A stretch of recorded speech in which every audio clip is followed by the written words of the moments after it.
चारों तरफ पानी पानी के बीच बसा एक गांव, करीब 200 की आबादी और दर्जनों परिवार।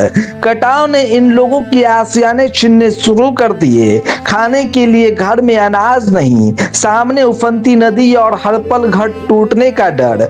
यह तस्वीर सहरसा जिले के नवहट्टा प्रखंड के डरहार पंचायत स्थित शीतली महादलित टोला वार्ड नंबर 13 की है, जहां हर साल बाढ़ और कटाव के साथ जिंदगी जंग शुरू हो जाती है। यह तस्वीर सिर्फ पानी की नहीं, बेबसी की है। चारों तरफ उफनता पानी, बीच में जिंदगी बचाने की जद्दोजहद और नदी की तेज धार के सामने अपने आशियाने को बचाने की कोशिश। सहरसा जिले के नवहट्टा के प्रखंड के डरहार पंचायत का शीतली महादलित टोला, करीब 200 की आबादी वाला यह गांव इन दिनों कटाव की मार झेल रहा है।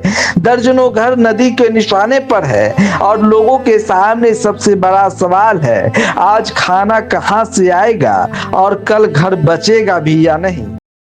तेसरा जे पानी ले कोई ना हमरा आर के देखनहार छला। तेसरा एगो बूढ़ो हमर दिया जात के छला, सह डूबै छला दू गोरा। अबेरदा की सब भेलै? अबेरदा की सब भेला? कटनिया में जे होय छै से त मालिक जानते छै जे कता से कटलिए ना, कता से छियै, आ कोई नै तेकै छै हमरा आर से। अभी कते घर कटले? 5 घर कटल छै। घर के दरवाजे पर टकटकी लगाए बैठे लोग, नदी की तरफ देखती महिलाएं और आंखों में साफ दिखाई देता डर। यहाँ रहने वाले लोगों का कहना है कि हर साल बाढ़ और कटाव उनके लिए दोहरी मुसीबत लेके आता है। घर उजड़ने का डर अलग और पेट भरने की चिंता अलग। हमको घर द्वार कट गया है, कुछ नहीं बचा है। राशन पानी जितना है उतना सब पानी में चला गया है। घर भी भंस गया है, रहने का कुछ व्यवस्था नहीं है। हम भी लोग कहाँ रहेंगे?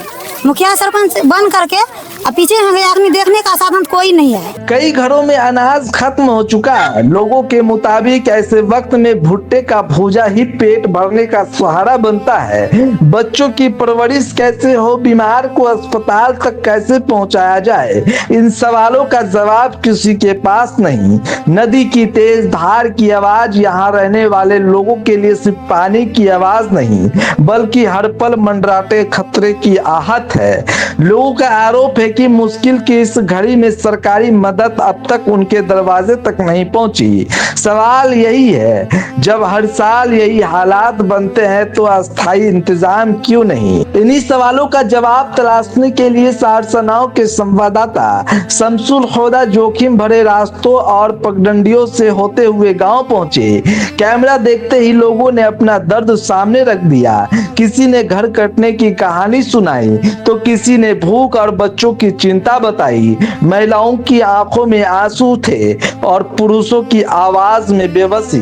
सर बहुत ये था 50-30 साल से रह बसलिए हैं, लेकिन हमरा के रहे का स्थान कुछ नहीं मिल रहा है। घर कट गए, दूसरा के जमीन में माल जाल बांधने छे, ऊंचा जगह तक नहीं घुरी छे, वो भी कोई बांधने के लिए नहीं दे रहा है। पानी बढ़ता जा रहा है, कटाव जारी है और इन लोगों की उम्मीद अब भी सरकार की तरफ टिकी है।